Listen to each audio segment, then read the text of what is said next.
রোজ রোজ একই রকম কাজ করতে করতে আমাদের কারোই কিন্তু ভালো লাগে না। তাই রোজকারের একঘেয়ে কাজগুলোকে আমরা যদি ছোট ছোট একটু টিপস খাটিয়ে করি বন্ধুরা, কাজগুলো একেবারে সহজ হয়ে যাবে, এমনকি কাজগুলো আমাদের করতেও খুব ভালো লাগবে। এমনই কিছু ছোট ছোট কিচেন টিপস আজকে আমি তোমাদের সঙ্গে শেয়ার করব। চলো তাহলে দেখে নিই।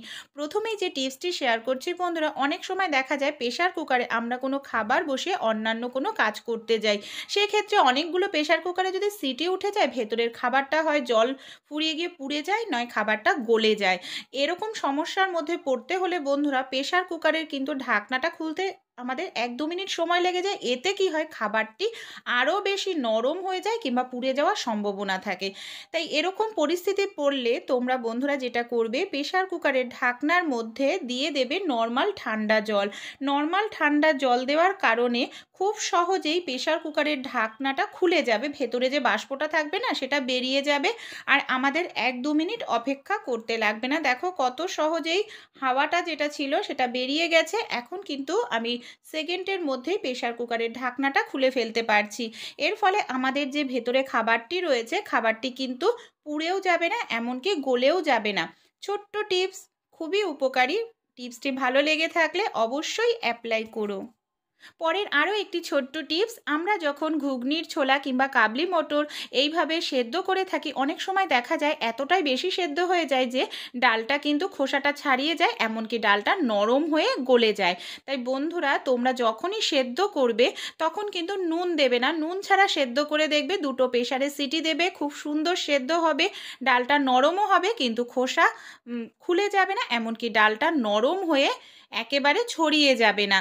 ছোট্ট টিপস, খুবই উপকারী। তাহলে চলো পরবর্তী টিপসটি দেখে নিই। আমাদের বাড়িতে এরকম ধরনের অনেক পুরনো হটপট থাকে বন্ধুরা, যেগুলো দেখা যায় নষ্ট হয়ে যায় কিংবা ফেটে যায়, যার কারণে কিন্তু খাবার দাবার রাখলে বেশিক্ষণ গরম থাকে না। তাই এই হটপটগুলো আমরা বেকার হিসাবে ফেলে দিই। আর একটা হটপট কিনতে গেলেও কিন্তু এখন অনেকটাই টাকা খরচা করতে হয়।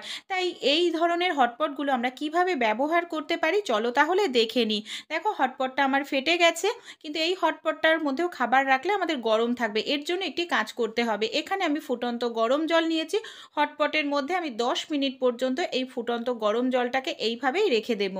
10 মিনিট পর বন্ধুরা ফিরে আসছি। এখানে যে গরম জলটা রয়েছে এটাকে আমি বের করে নিচ্ছি। গরম জলটা রাখার কারণে কিন্তু হটপটের ভেতরটা গরম হয়ে গেছে একেবারে। এরপর যদি এর মধ্যে আমরা কোনো খাবার, রুটি রেখে দিই, এই রুটি বা খাবার কিন্তু 7 থেকে 8 ঘন্টা গরম থাকবে। এই টিপসটি তোমরা অবশ্যই অ্যাপ্লাই করে দেখো। তোমাদের হটপট যদি নষ্ট হয়ে যায় বা ফেটে যায়, তাহলে কিন্তু এই হটপটও তোমরা ইউজ করতে পারবে। প্রত্যেকের বাড়িতেই কিন্তু এই ধরনের তামার ঘটি আমরা ব্যবহার করি। অনেকে কিন্তু জল খাওয়ার জন্য ব্যবহার করি, কারণ তামার ঘটিতে জল খেলে কিন্তু স্বাস্থ্যের জন্য ভীষণ উপকারী, হজম শক্তি বাড়াতে সাহায্য করে। কিন্তু এই তামার ঘটিগুলো একেবারেই ব্যবহার করতে করতে না, এর কালারটা দেখো একেবারে কালচে হয়ে যায়, দেখতেও বাজে লাগে, মনে হয় কত বছর পরিষ্কার করা হয় না। তাই ঘষা মাজা ছাড়াই বন্ধুরা খুব অল্প সময়ের মধ্যে কিভাবে আমরা পরিষ্কার করে নিতে পারবো, তারই একটি টিপস আমি তোমাদের সঙ্গে শেয়ার করছি। এখানে দেখো একটি পাত্রের মধ্যে আমি নিয়ে নিয়েছি সামান্য পরিমাণ জল। এখানে আমি দিয়ে দেব, দেখো সাইট্রিক অ্যাসিড বা লিম্বু সাত্রা যাকে বলে। এখানে তেঁতুল বা লেবুর কোনো রকম প্রয়োজন পড়বে না, এর দামও কম। একটি কৌটোর দাম মাত্র 10 টাকা। আর এটা দিয়ে তোমরা অনেক দিন অনেক তামা হোক পিতল কাঁসা পরিষ্কার করে নিতে পারবে। সামান্য পরিমাণ একটু দিয়ে দিচ্ছি, দেখো জলের সঙ্গে দিয়ে খুব ভালো করে আমি জলটাকে মিশিয়ে নেব। এবার আমাদের যে তামার এই ঘটিটা আছে না, ঘটিটার ওপর দেখো মিশ্রণটা লাগাচ্ছি, আর আমাদের তামার ঘটিটা কিন্তু আপনা আপনি পরিষ্কার হয়ে যাচ্ছে খুব অল্প সময়ে। এমনকি ঘষা মাজা ছাড়াই তোমরা পরিষ্কার করে ফেলতে পারবে। মিশ্রণটাকে খুব ভালো করে আমি এইভাবে লাগিয়ে রেখে দেব। 1 মিনিট আমি মিশ্রণটা লাগিয়ে রেখে দিয়েছিলাম। এবার দেখো আমি নর্মাল একটি স্কচব্রাইট নিয়ে নিয়েছি। কোনো কিছু প্রয়োজন নেই, এই মিশ্রণের জলটা দিয়েই কয়েক সেকেন্ড একটু ডলে নেব, তাহলেই আমাদের তামার যে ঘটিটা আছে না, খুব সুন্দর পরিষ্কার হয়ে যাবে। কালচে যে দাগ ছোপ পড়ে গেছে সেটাও উঠে যাবে। দেখে মনে হবে যেন আমরা দোকান থেকে পালিশ করে নিয়ে এসেছি। দেখো কত সুন্দর পরিষ্কার হয়ে যাচ্ছে আমাদের তামার ঘটিটা।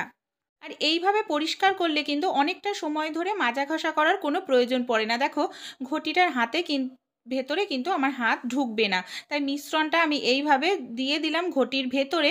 তারপরে কয়েক সেকেন্ড একটু নাড়াচাড়া করতে করতে কিন্তু আপনা আপনি ভেতরটা পরিষ্কার হয়ে যাবে, কোনো রকম হাত দিয়ে ঘষা মাজা করতে লাগবে না।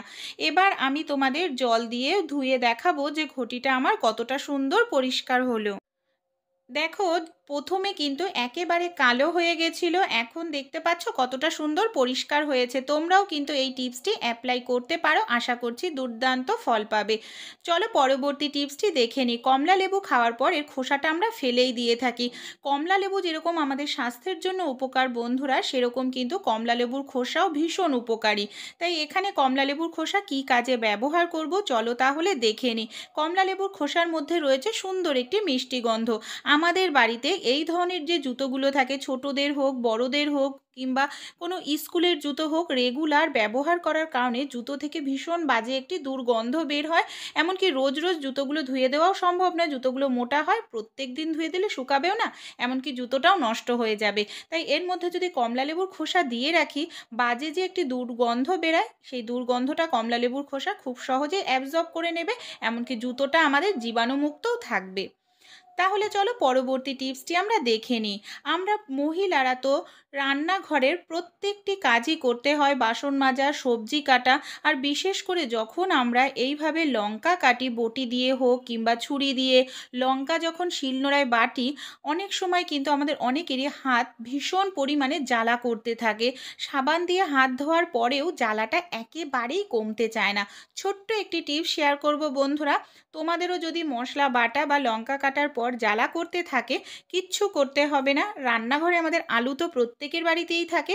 একটি আলুকে আমি এইভাবে দু টুকরো করে কেটে নিচ্ছি। আলুর রসটা যে জায়গায় জ্বালা করছে না, সেই জায়গাটায় খুব ভালো করে লাগিয়ে নেব। সঙ্গে সঙ্গে বন্ধুরা জ্বালা কমে যাবে, কারণ আলুর রস কিন্তু খুবই ঠান্ডা হয়। যে জায়গায় লাগাবে সেই জায়গায় একটা ঠান্ডা অনুভূত হবে, এমনকি জ্বালা ভাব পুরোপুরি চলে যাবে। টিপসটি আগে তোমরা অ্যাপ্লাই করো, তারপর আমাকে কমেন্ট করে জানিও। পরবর্তী টিপসটি তাহলে চলো দেখে নিই।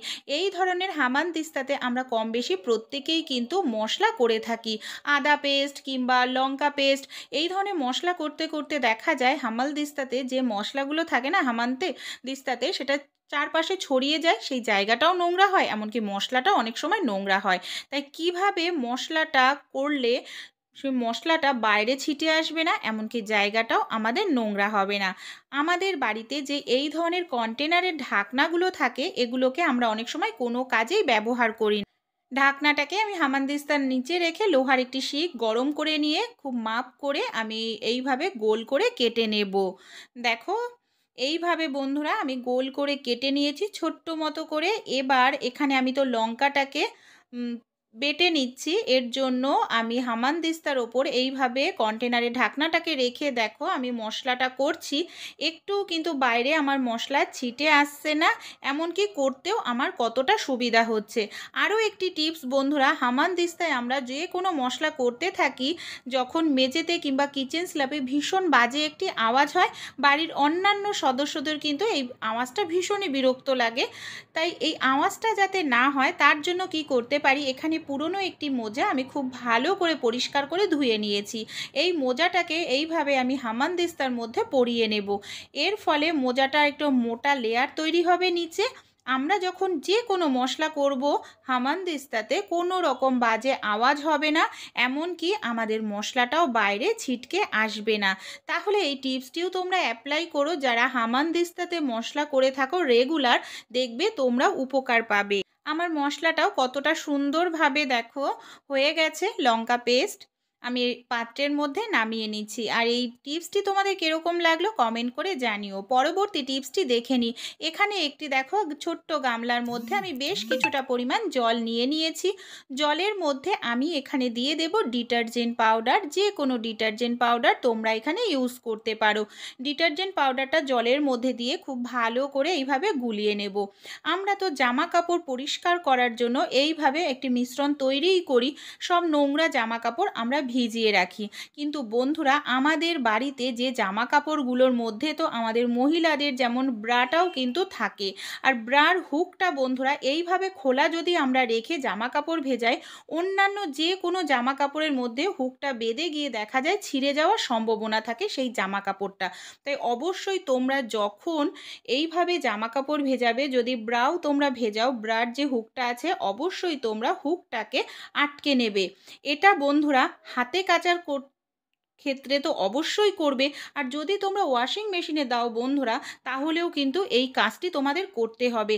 আরও একটি কাজ করতে হবে বন্ধুরা, অনেক সময় দেখা যায় ওয়াশিং মেশিনের মধ্যে আমরা যদি এইভাবে দিই ব্রাটাকে হুক লাগিয়েও অনেক সময় হুকটা খুলে গিয়েও দেখা যায় অন্যান্য জামার সঙ্গে আটকে গিয়ে জামাটা ছিঁড়ে যায়। সেক্ষেত্রে বন্ধুরা আমরা যদি পুরনো একটি পরিষ্কার মোজা নিয়ে নিই, তার মধ্যে আমরা এইভাবে ব্রাটাকে ঢুকিয়ে তারপরে জামা কাপড়টা কাচতে দিই ওয়াশিং মেশিনে, তাহলে কিন্তু ব্রার যে হুকটা আছে সেই হুকটা অন্যান্য জামা কাপড়ের সঙ্গে আটকে ছিঁড়ে যাওয়ার সম্ভাবনা থাকবে না। এটা তোমরা ওয়াশিং মেশিনের ক্ষেত্রেও করতে পারো, কিংবা নর্মালভাবে হাতে জামা কাপড় কাচলে বা ভিজালে সেইভাবেও করতে পারো। আশা করছি এই টিপসটিও তোমাদের অনেক কাজে লাগবে। টিপসগুলি ভালো লেগে থাকলে অবশ্যই একটি লাইক